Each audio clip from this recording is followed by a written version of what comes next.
Рисуване на море с лодка и рибар с акварелни бои. Смесвам кобалт и кадмиева зелена за небето. Кадмиевата зелена е с малко жълто в нея. Това е техниката мокро-сухо. Използвам мека облачетка, която поема много вода и се разлива по-лесно. А сега маскиращата течност.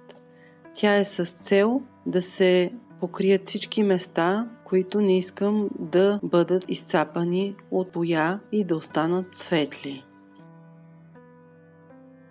Сега използвам кобалт. Цвят кобалт е като небесна синя боя. Смесвам я с Ван Дайк кафява, доста студена кафява е това и така става по-сложен цвета на морето. Виждате, че слагам слой по слой, до всеки слой е полупрозрачен и затъмнява много финно картината. Далечният остров е с по-топли тонове, в тях има и охра, и червено, много деликатно, разбира се. Слагам топло и в водата, защото това е отражението от острова. Време е за сенките. Това е една много сложна кафява с синьо. Получават се едни такива сивкави тонове. Отново нанасям малко по малко полупрозрачни слоеве. Техниката мокро-сухо помага за това изображението да се обработва бавно, без да бързате, без да се притеснявате. В скалите има и охра и леко червен оттенък.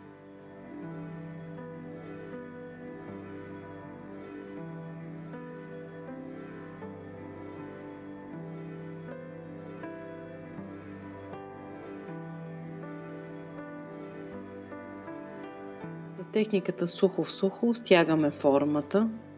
Сухо в сухо означава, че четката е суха и листа е сух.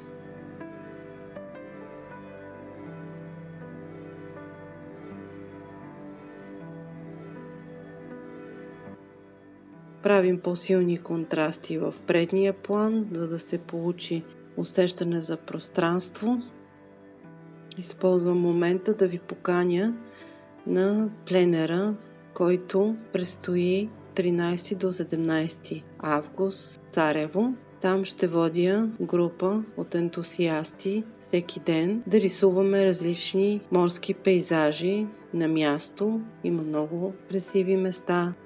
Рибарското пристанище, православната църква, която е на една височина и гледа към морето.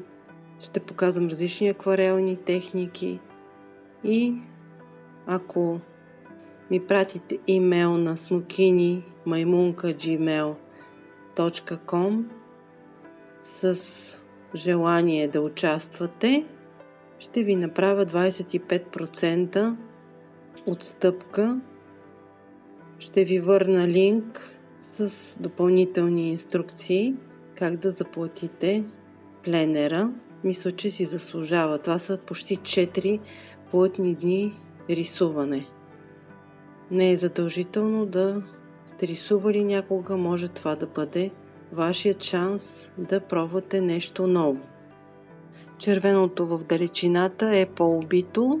Смесвате го с нещо малко студено, да кажем лекичко зелено или синьо.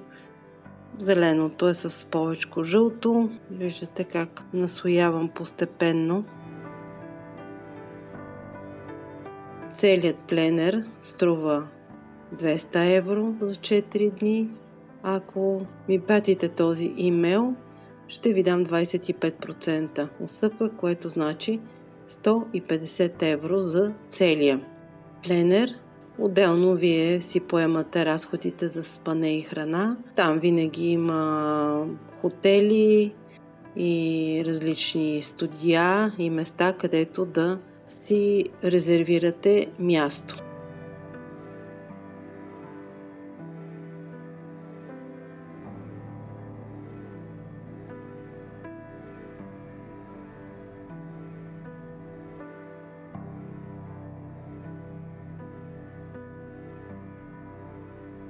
Защо на хоризонта морето е малко по-тъмно? За да се отлепи като плоскост от небето.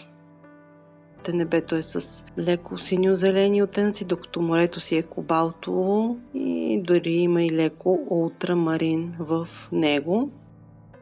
Лодката изглежда малка, но тя е на чорчик или просто е извърната много така с пространствени съкращения. Няма нужда от подробности. Рибарям. Все пак той е в далечината, колкото и да е.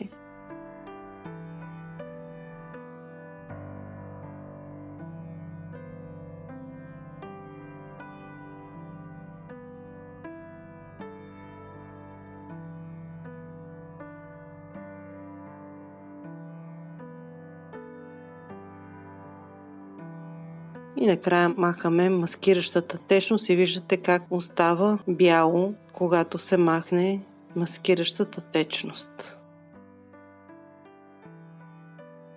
Очаквам ви на Царево. До скоро!